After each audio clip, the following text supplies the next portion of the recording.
I'm here to tell you that if you are having any feelings of doubt, not belonging, and not enough, Brene Brown always says that if you look in the world and try to find evidence that you don't belong, you'll always find it.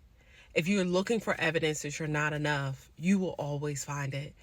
And in this season, I challenge you to look at all of the evidence that you are enough. For me, my evidence of not being enough or not belonging was signs of loneliness or not having support. And I've gone through a great transition. My stepfather died. I've moved from my apartment to my mom's house. I quit a job. And now I'm looking around and saying, who's going to help me? Who's going to support me? And I said, God. And God sent the people that he wanted to help move me. I didn't choose them. I didn't ask them. They came. They said, let me know. When you go into the apartment, I'm going to show up. Let them know. They came. And it was about 4 or 5 good people. And my best friend at the last day, each day I was there at the apartment, it was someone different. And it was just me and them. It wasn't 10 people to validate how I feel about myself, that I am worthy of love and I'm worthy of people showing up for me because I serve God and I serve a lot of people. And it was me and that person getting the work done each day.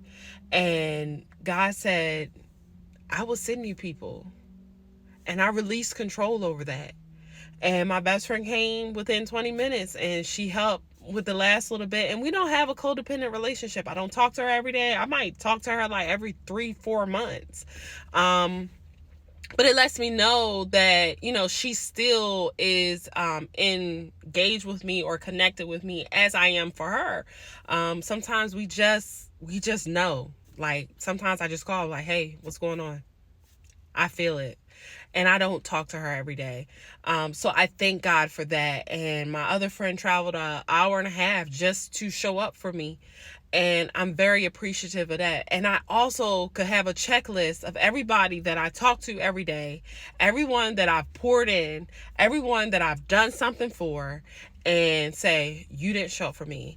I poured into you, I gave you something, and you didn't give me anything back in return. And that's when I start feeling like I'm not enough and I don't belong.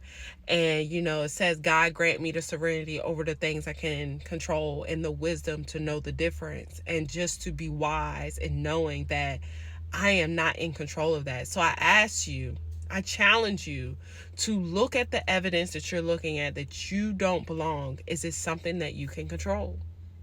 If it's not something that you can control, then you need to release that control. Because it's not up for me to decide who show up for me, when they show up for me, how they show up for me. God said, I'm using you. They're not using you. My people need the gift that I gave you. So why are you shaming them? Because they're not able to do what you do for them. I didn't give them your gift. I'm going to send you the people that have the gift that you need. And when I tell you those people, listen, they didn't have my gift and I didn't have their gift. And I thank them. And I thank God for sending those people in that moment.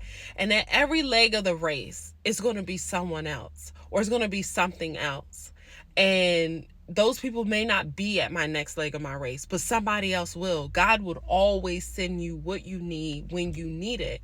And instead of looking at everything that you don't have or that you wish you did have, and understanding that feeling is it's a wound from something. And I understand my wound. So start digging into that and just release control to God.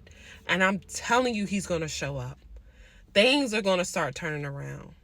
And with that, I said peace and blessings.